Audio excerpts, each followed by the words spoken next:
Ladies and gentlemen, good evening and welcome to Gachie Skyman TV. It was a scaring moment at PCEA Church in Mwiki. It was pandemonium. The Goons invaded the church. Whoever sent them, we are yet to establish, but your guess is as good as mine. In attendance was Rigathi Gachagua and his team. This is something that has been repeated many times. It is not the first one. And ladies and gentlemen, I think we are actually letting our country to the dogs. I think we are actually encouraging a state of lawlessness. I want you to watch what was happening here in Mwiki before I give my critical analysis.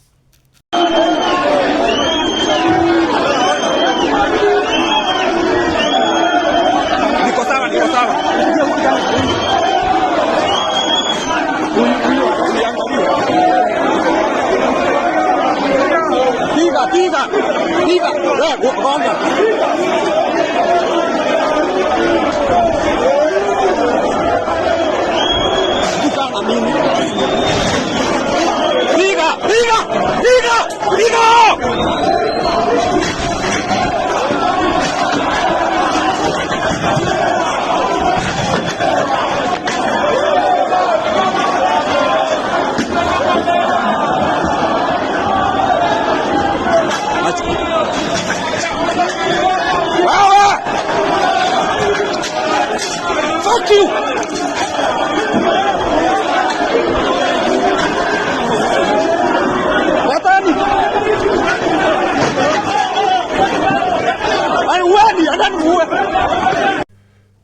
I think when you look at this video, it scares you, ladies and gentlemen. Again, the goons can be seen leaving the church without caring. The goons can be seen walking and discussing issues. And you ask one question: where was our security agents? Where were the police? Why were they not actually there to protect the people? Why risk the lives of Kenyans? Why put the lives of children, women, and even fathers at such a risk? Of all places, the church is seen as a holy ground. Ladies and gentlemen, what is happening to our country? See what happened after the attack.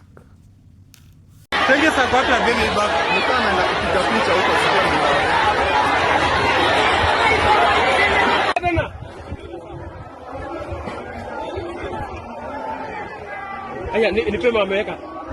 Nipema wamepiga juu. Ona ujinga. Ona. Ona pema, ona. Ona pema.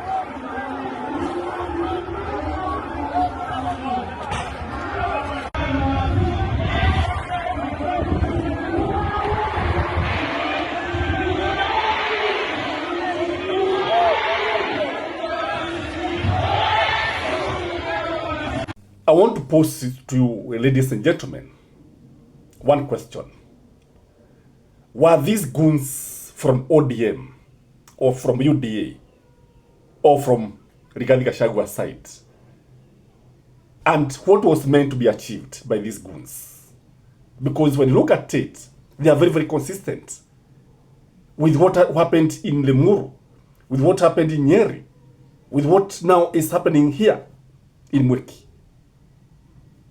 If you ask me, they are supposed to send fear to Gachagua and his team. They are also supposed to scare people from gathering or listening to Rigathi Gachagua. They are also meant to taint Gachagua as somebody who is associated with violence.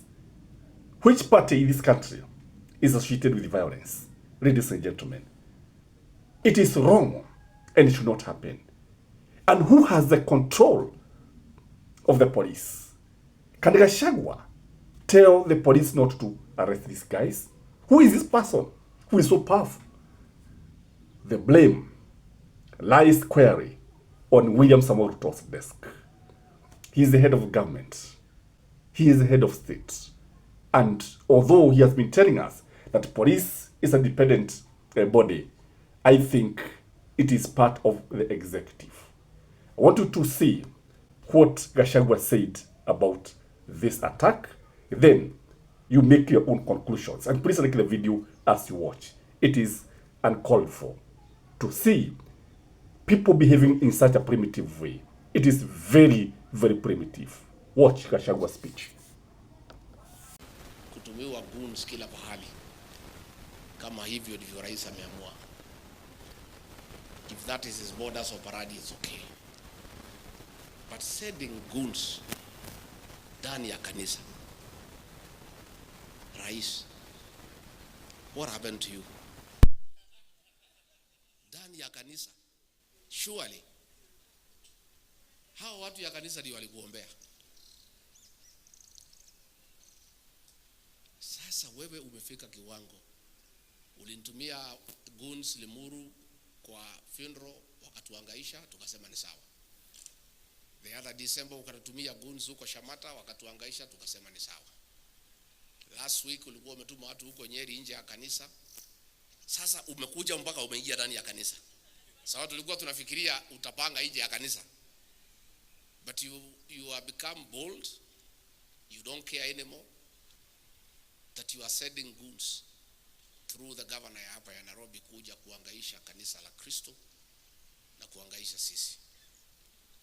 It's okay, there is no problem. Wewe endelea kama unaona hivyo ni sawa, there is no problem.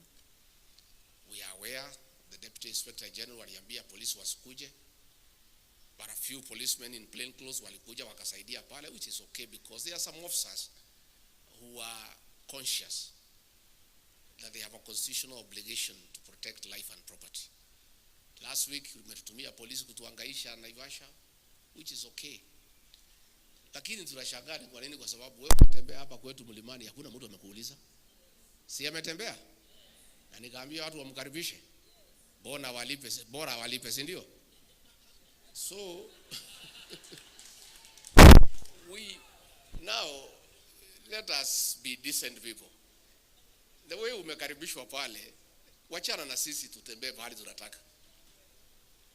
And even if you want to pursue us, don't pursue us inside the church. But of course, when we are seated here, wondering why the president would go to that length of sending goons inside a church to attack leaders, to attack Christians.